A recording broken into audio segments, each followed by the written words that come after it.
मैं तो मुंबई से लौटा, एक कार्यक्रम करके तो मुझे मिल गया रास्ते में। मैंने कहा जी क्या करते हैं आप? बोले लघु उद्योग है।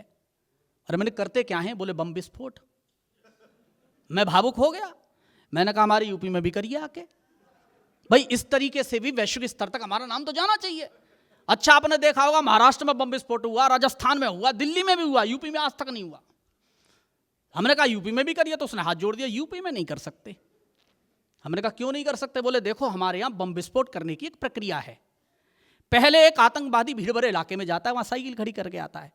आधा घंटे के बाद दूसरा आतंकवादी जाता है जो उस पर RDX रख के आता है।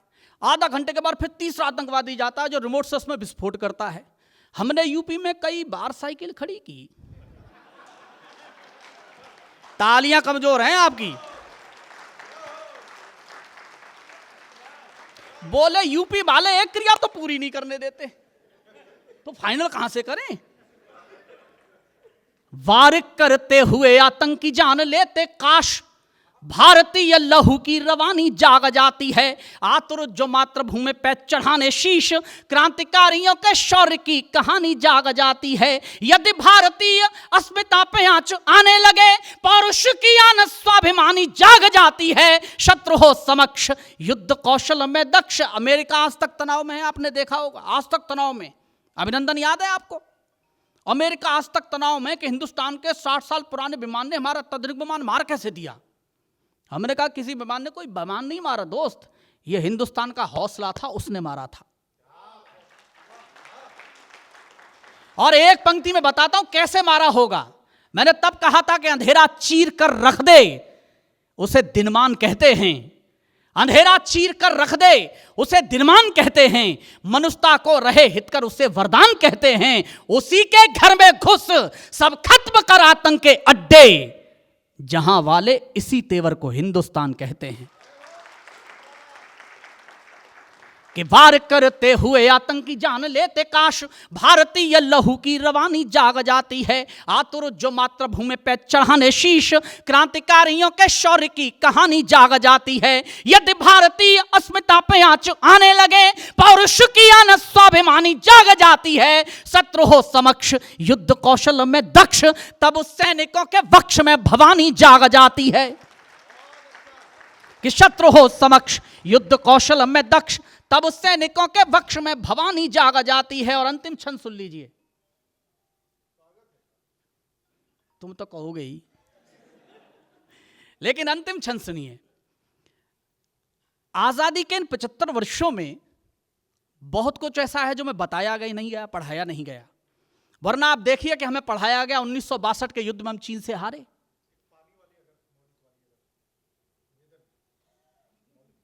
तुम पहले ही इतना पानी फैला गए थे। लेकिन मैं सुना देता हूं मेरे बहुत प्यारे छोटे भाई का। मेरा मौलिक प्रयोग है हिंदी में। छंदबद्ध जितनी रचनाएं होती हैं सब में तुकांत प्रयोग होता है जो लगातार बदलता रहता है। मैंने जितने मुक्तक सुनाए, जितनी घनाक्षरियां सुनाई, सब में बदला। पहली बार मैंने प्रयोग किया, मैं तुकांत नहीं बदल रहा हूं। एक शब्द का तुकांत है, पंक्ति के क्रम के आधार पर उसकी संख्या बढ़ाई है। यानी पहली पंक्ति में शब्द एक बार है, दूसरी में लगातार 2 बार है, तीसरी में लगातार 3 बार है, चौथी में लगातार 4 बार। जीवन कैसा जीना चाहिए, इस पर यह पूरा छंद मैं आपको समर्पित कर रहा हूं। और आदरणीय आपको विशेष रूप से समर्पित है। छंद सुनिए आप। प्रेम से युद्ध तक की यात्रा में कर रहा हूं, सुने। कि जीवन में प्यार जो करो तो इतना करो कि होठ चुप अखियों का पानी बोलने लगे। बहुत बहुत आभार आपका। कि जीवन में प्यार जो करो तो इतना करो कि होठ चुप अखियों का पानी बोलने लगे। निकलो समाज की भलाई के निमित्त ऐसे, सच में बुराई पानी पानी बोलने लगे। निकलो समाज की भलाई के निमित्त ऐसे, सच में बुराई पानी पानी बोलने लगे। परिश्रम में बहे पसीना इतना बहे कि देख ले तो पानी पानी पानी बोलने लगे। और चौथी पंक्ति भारतीय सेना के लिए है। मैं चाहता हूं आपकी आकाशवर तालियां उठे अगली पंक्ति पर। 4 बार प्रयोग कर रहा हूं। परिश्रम में बहे पसीना इतना बहे कि देख ले तो पानी पानी पानी बोलने लगे। युद्ध लड़ना पड़े तो यूं लड़ो कि दुश्मन भी हो के पानी पानी पानी पानी बोलने लगे।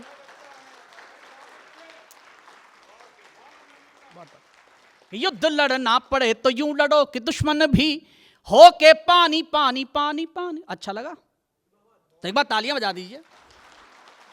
अंतिम क्षण सुनिए। हमें पढ़ाया गया कि 1962 के युद्ध हम चीन से हारे। इस देश में दो तरह की विचारधाराएं चलती हैं, एक कन्विंसिंग और एक कंफ्यूजन।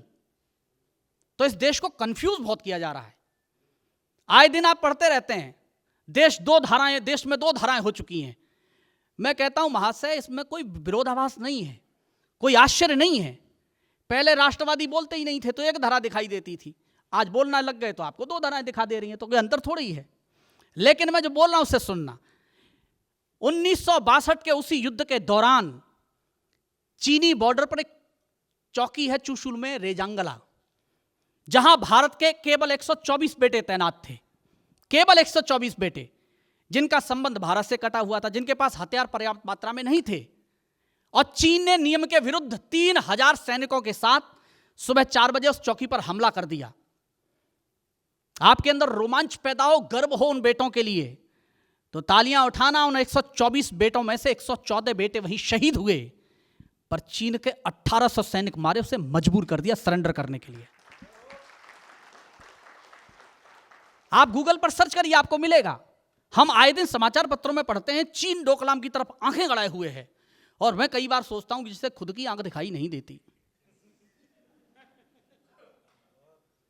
वो हमारी तरफ गड़ाए हुए है। अच्छा, हाइट भी बहुत ज्यादा नहीं देख सकते, 3 फुट 5 इंच से ज्यादा हाइट का कोई योद्धा चीन में मिलेगा नहीं, ढूंढ के देख लीजिए।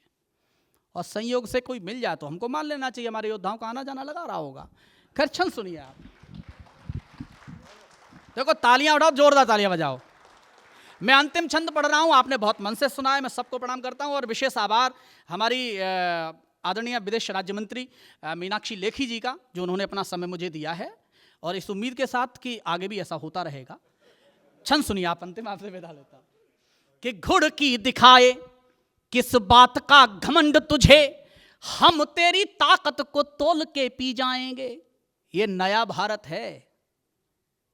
घुड़ की दिखाए किस बात का घमंड तुझे, हम तेरी ताकत को तोल के पी जाएंगे। और अगली पंक्ति उठा सको तो उन बेटों को लिए उठाना। घुड़ की दिखाए किस बात का घमंड तुझे, हम तेरी ताकत को तोल के पी जाएंगे। हम हैं अमर जो शहादत का सोमरस, पीना भी पड़ा तो दिल खोल के पी जाएंगे। आहा, आहा, क्या बात है। हम हैं अमर जो शहादत का सोमरस, पीना भी पड़ा तो दिल खोल के पी जाएंगे। हम नीलकंठ उगलता जहर जो तू हर हर महादेव बोल के पी जाएंगे। और इस बार रोक सको तो रोकना, तालियां उठा सको तो उठाना। आपसे विदा लेता हूं। हम नीलकंठ उगलता जहर जो तू हर हर महादेव बोल के पी जाएंगे। भारत से कभी टकराना नहीं चीन, यहां चाय वाले हैं जो चीनी घोल के पी जाएंगे। बहुत अच्छा है।